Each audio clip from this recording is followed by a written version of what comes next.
So అంటే ఇప్పుడు చాలామంది ఆపరేషన్లు చేయించుకోవాలంటారా వద్దంటారా? ఇప్పుడు మీరు నాన్ సర్జికల్, అసలు మీరు ఆపరేషన్ లేకుండా తగ్గిస్తారు, అవునా? అవునండి. సో ఎట్లా తగ్గిస్తారు? సో ఇక్కడ చాలా మందికి ఈ డౌట్ ఉంటుంది. సో నాన్ సర్జికల్ ట్రీట్మెంట్స్ అంటే ఏంటి, అసలు ఎలా జరుగుతుంది, సో మీరు ఎలా చేస్తారు, అందరూ ఆపరేషన్ చేస్తారంటే ఆపరేషన్ లేకుండా ఎలా చేస్తారు.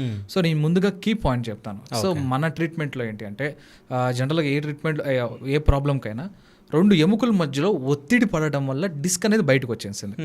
ఆ బయటకు వచ్చి నరాన్ని ఒత్తుతుంది అనమాట. సో ఆ నరాన్ని ఒత్తడం వల్ల మనకు నొప్పి తెలుస్తుంది ఫస్ట్.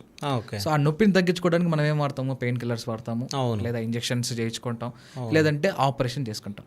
సో క్లియర్గా అందరికి అర్థమయ్యేలాగా నేను చెప్పాలి అంటే బయటకు వచ్చిన డిస్క్ని ఏ డాక్టర్ కూడా దాన్ని డైరెక్ట్గా లోపలికి పంపించలేరు.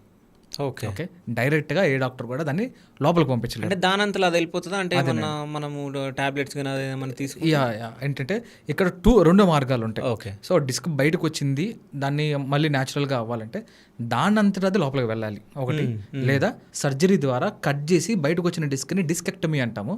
సో కట్ చేసి రిమూవ్ చేసేస్తారు. ఆ 2 మార్గాలు ఉంటాయి. సో దానంతటా అది వెళ్ళాలి అంటే కొంత టైం తీసుకుంటుంది. సో ఇప్పుడు మేము చేసే ట్రీట్మెంట్ కూడా పెయిన్ తగ్గించడం కోసం కాదు, పెయిన్ ఎందువల్ల వస్తుంది అనే రూట్ కాజ్ ఉంటుంది. అంటే 2 ఎముకల మధ్యలో ఒత్తిడి పడడం వల్ల ఆ ప్రాబ్లం స్టార్ట్ అవుతుంది. కాబట్టి అక్కడ నుంచి మన ట్రీట్మెంట్ అనేది స్టార్ట్ చేస్తాం. ఆ ప్రెషర్ తగ్గిస్తాం. ఎప్పుడైతే ప్రెషర్ తగ్గిద్దో డిస్క్ మీద ఒత్తిడి పడిద్దో, డిస్క్ మీద ఒత్తిడి పడడం తగ్గిద్ది, డిస్క్ మీద ఒత్తిడి తగ్గిద్దో నరం మీద ఒత్తిడి ఆటోమేటిక్గా తగ్గిపోతుంది. సో పెయిన్ గ్రాడ్యువల్గా తగ్గుతుంది.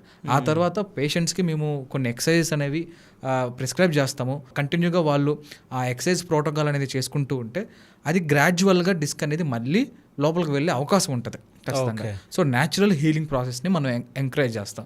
సో మేము చేసే ట్రీట్మెంట్ ఇండైరెక్ట్గా దాన్ని ట్రైన్ చేస్తాం అనమాట.